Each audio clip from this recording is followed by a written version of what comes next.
The worst thing happening in the Second Amendment space right now is what is going on in Virginia. There is no real way to argue it. What is going on in Virginia right now is illegal, unconstitutional, and insane by any standard, right? This is blatantly unconstitutional. They are doing things that most anti-gunners in a state like California could only dream of. I counted it up. I was looking through the various bills they passed. It's something like 12 bills already, serious anti-gun bills that they've already passed, right? Among those, or are considering passing, right? Among those are, the extended mag ban, right?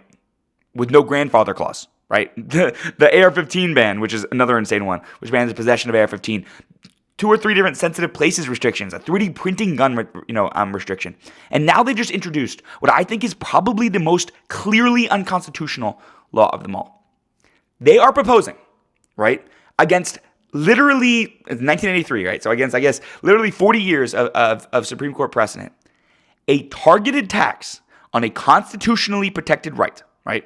A targeted tax on firearms and ammo. I'm not even going to, go too much into the legal aspect of it. That's unconstitutional. The Second Amendment is not, some less important right. The First Amendment, of course, very famously in the Minneapolis Star case, where they implemented a targeted tax on paper and ink.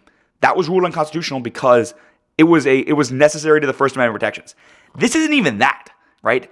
This is a targeted tax on firearms directly. That's like if they taxed directly newspapers, right? Instead of just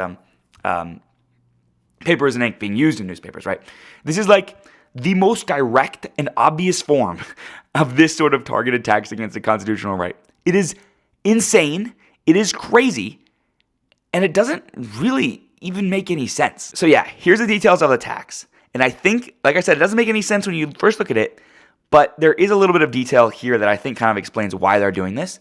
It's still crazy and, in my opinion, actually strategically stupid, right? Because this will get struck down in the Supreme Court.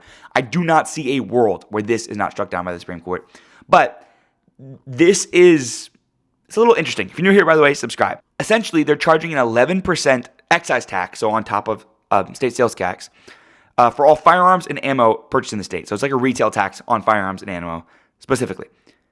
So why are they doing this? Like, this is kind of a weird thought, right? So why would a state like Virginia, why would they bother to do this, right? It doesn't raise that much in tax, and it doesn't, ostensibly, right? It's 11%, right? Like, I'm still going to buy a gun if it's, $1,000 or $1,110, right? So that's what the difference is, right?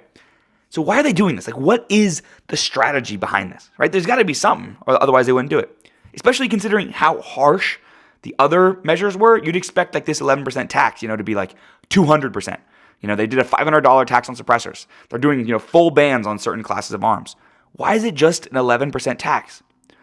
The state of Virginia doesn't need the money, right? This is not going to raise that much money because the total firearm transaction, amount is not that high. It's all about where the money is going. They created the Virginia Gun Violence Prevention and Intervention Fund. That can, among other things, give money directly to quote-unquote community-based nonprofit organizations. You know what some of those community-based nonprofit organizations might be? I don't know. Maybe Everytown, maybe Giffords, those sorts of things. So in my opinion, this is nothing more than actually a cash grab from gun owners to anti-gun groups. And that makes sense when you think about this, as a strategy. 11% is not actually an onerous tax. It really isn't. Am I defending it? No, of course not. I don't want you to think I'm defending it. But is it an onerous tax? No, it's obviously not, right? Most people who are going to buy guns are still going to buy guns with an 11% tax.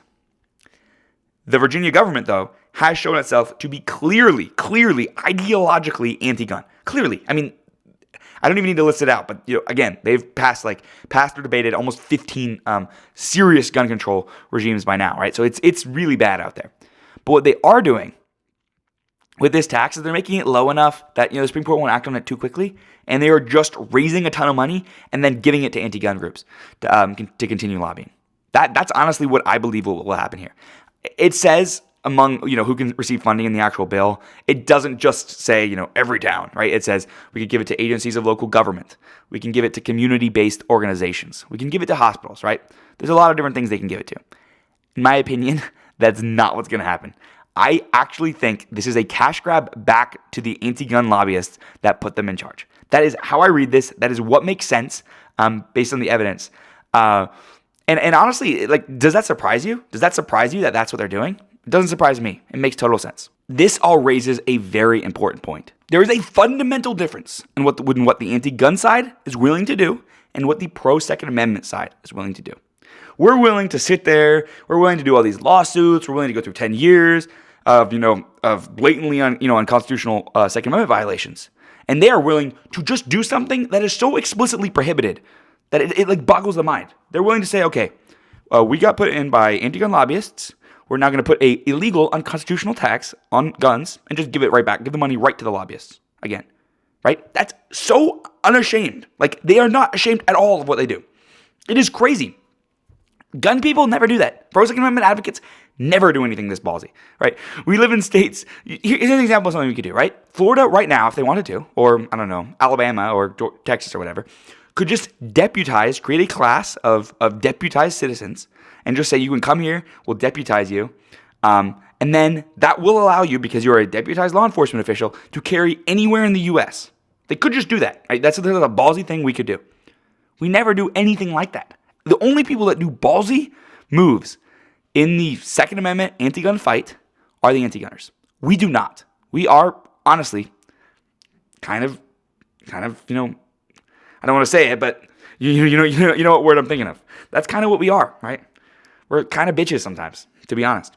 And that comes as a function of what we believe in, right? We believe in constitutional law. We believe in natural law. We believe in, things that are set in stone. And they just believe in taking your guns, literally violating your rights. And so, of course, they're willing to do this sort of thing. Of course they are. Of course they are. And it is just very frustrating. Having been in this space for a long time, and obviously this YouTube channel is, a couple months old, but having been in this space a long time to see stuff like this happen.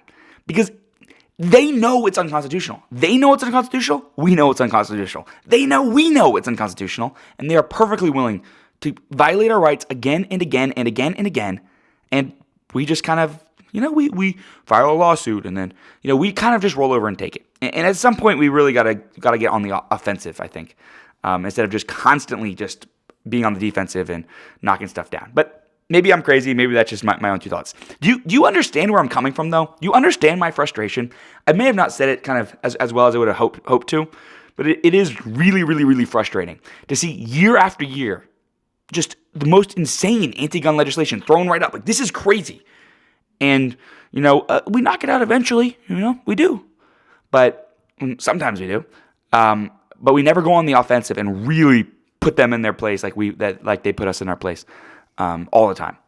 I hope that makes sense. Please do let me know if it did, or maybe if you had something to add to it. But it is very frustrating to be around and to see constantly. Anyway, I hope you did enjoy the video. If you did, please subscribe down below if you're new. Hope you did enjoy. I really, really appreciate it. And I'll see you in the next one.